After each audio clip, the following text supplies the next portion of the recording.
joined by Dr. Keith Bachmann, a pediatric orthopedic surgeon at UVA Health. He's sitting down with Casey. All right, thank you so much, Steve. Thank you so much for being here with us today. And for people who might not know, we're talking about scoliosis today. What is scoliosis? Every human has a natural curvature in their spine. Most of the time you only see it when you look at somebody from the side. With scoliosis, that curvature is a little more visible from the front. Okay. So are there any risk factors that people should know about when it comes to scoliosis? When we look at scoliosis that can occur in children, which is what I do and take care of children with scoliosis, if your family members have scoliosis, you're going to be a little more likely to have scoliosis. Okay. So tell us a little bit about some of the different treatments that are available. Fortunately, most children, their curve starts small and remains small, and we just observe it and watch to see if it's going to get any larger. If it gets larger, then we can use devices like braces to try to control that, just like braces for your teeth. They work when they're on.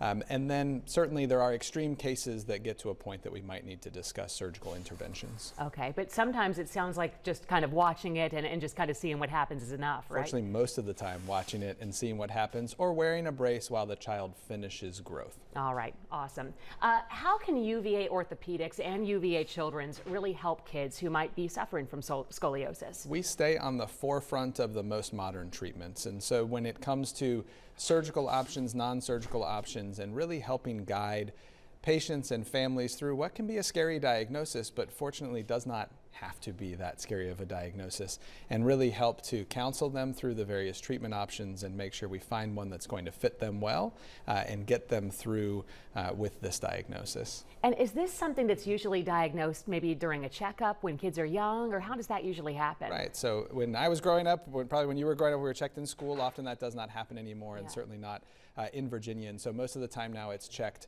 at a checkup for school. It's also the season where parents are probably a little more likely to see scoliosis on their child as kids are getting in the pool or they're in t-shirts, things that are a little bit more obvious in terms of the shape of their back. Winter coats tend to hide it, so we see a lot more of a diagnosis in the summertime. And if parents or grandparents might notice something, what would you encourage them to do? Either talk to their pediatrician or give us a call. Okay. What you really need is there are a lot of things that can change the shape or appearance of your back. They're not all scoliosis. Right. We diagnose scoliosis with an x-ray. And so getting in to see somebody that can get the appropriate x-ray and then help make the diagnosis. Awesome. Anything else you want to add that you think people should know? I don't think so, other than, it's not as scary of a diagnosis as a lot of people think that it is. It's not tied to as many illnesses as it was in the past.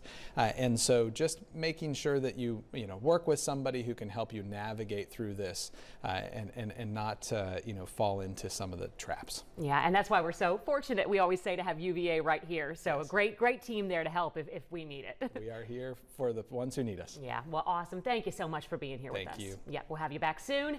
And Steve, back over to you.